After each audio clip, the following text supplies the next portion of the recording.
Mix says, I like stories that teach about not being a dick, whether it's in the Bible or not. Yeah, me too. On that note, last week I did a talk about Franklin Graham responding to Donald Trump's Easter message that he tweeted, truthed, whatever they call it, X'd, put out there on social media. And it was lovely, right? It was about Jesus as Lord, and it was this, and it was that, and he didn't call anybody out, and he didn't call anybody any names. And then Easter Sunday came along, and at 7:46 in the morning, he posted this. And I'm going to read this with the caps, so bear with me. Happy Easter to all, including the radical left lunatics who are fighting and scheming so hard to bring murderers, drug lords, dangerous prisoners, mentally insane, and well-known MS-13 gang members and wife-beaters back into our country. Happy Easter also to the weak and ineffective judges and law enforcement officers who allow this sinister attack on our nation to continue, an attack so violent that it may never be forgotten. Sleepy Joe Biden purposefully allowed millions of criminals to enter our country, totally unvetted and unchecked, through an open borders policy that will go down in history as the single most calamitous act ever perpetrated upon America. He was by far our worst and most incompetent president, a man who had obviously no idea what he was doing. But to him and the person who ran and manipulated the auto pen, perhaps our real president, and to all the people who cheated in the 2020 presidential election in order to get this highly destructive moron elected, I wish you, with great love, sincerity, and affection, a very happy Easter. So those stories that 8 Mick was talking about, I think maybe the author of this tweet could use a few of those. Could use a few more of those stories. Now, when I did that video last week, by far, the most oft said thing was something to the tune of, "There's no way he wrote this."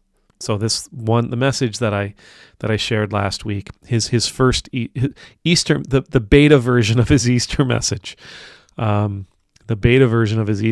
where he was, theologically sound and didn't attack anybody.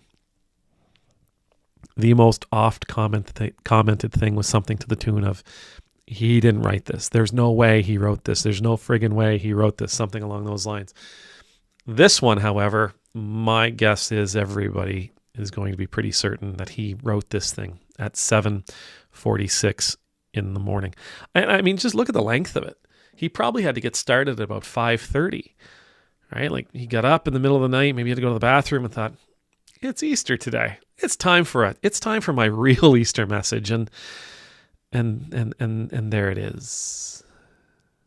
There it is. Now, I don't know. What do you say about that?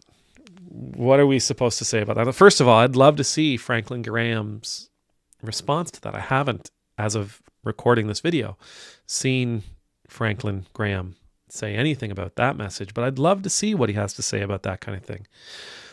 It's Easter. It's Easter. It's a holy day. For all that I'm worth, I don't understand the need to vilify and demonize people ever, let alone a holy day.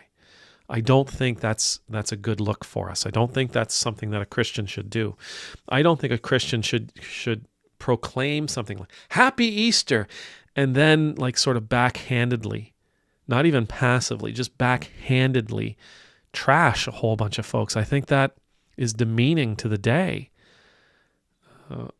I think it's truly demeaning to the spirit of the day.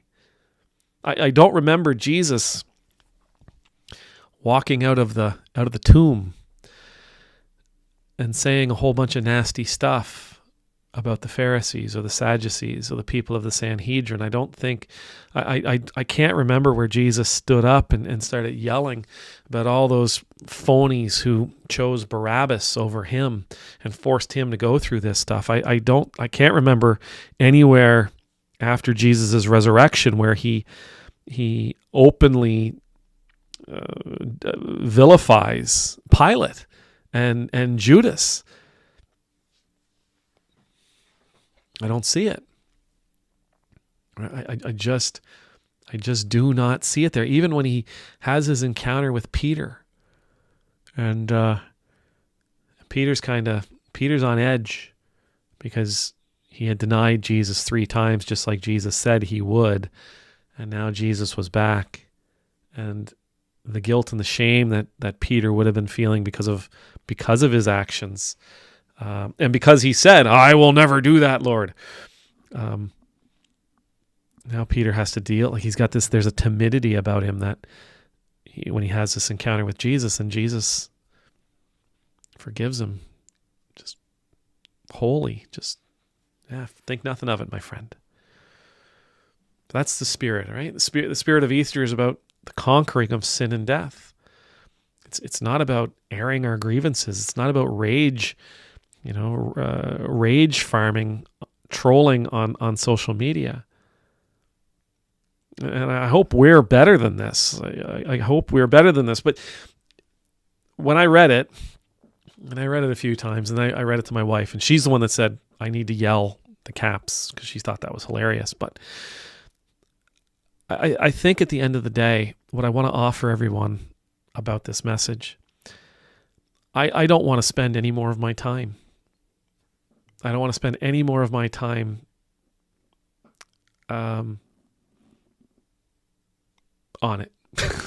Quite honestly, I don't want to spend any more of my time on his grievance manufacturing. I don't want to spend any more of my time on his rage. I don't want to spend any more of my time on his anger. I don't want to spend any more time on this maniacal. And I actually looked that word up to make sure it was okay. This wild behavior, that's what that is. That's not hinged to anything.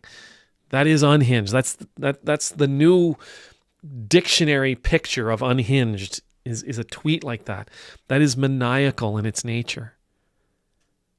I don't want to give it any more consideration about how it's not an Easter message. It's not a Christian message. It's not a message that, it's a message that should be decried by every Christian pastor out there, including guys like Franklin Graham who praised him and lauded him and I'm proud of you, son, for putting that first one out.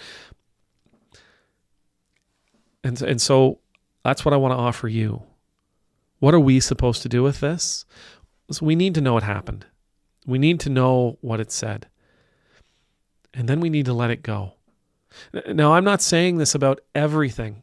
I'm saying if you look at that message, there's nothing new in it, right? He still has a problem with the folks from 2020, whoever they happen to be. He still exhibits a great deal of envy and jealousy about Joe Biden. I'm surprised Obama wasn't mentioned, to be honest with you.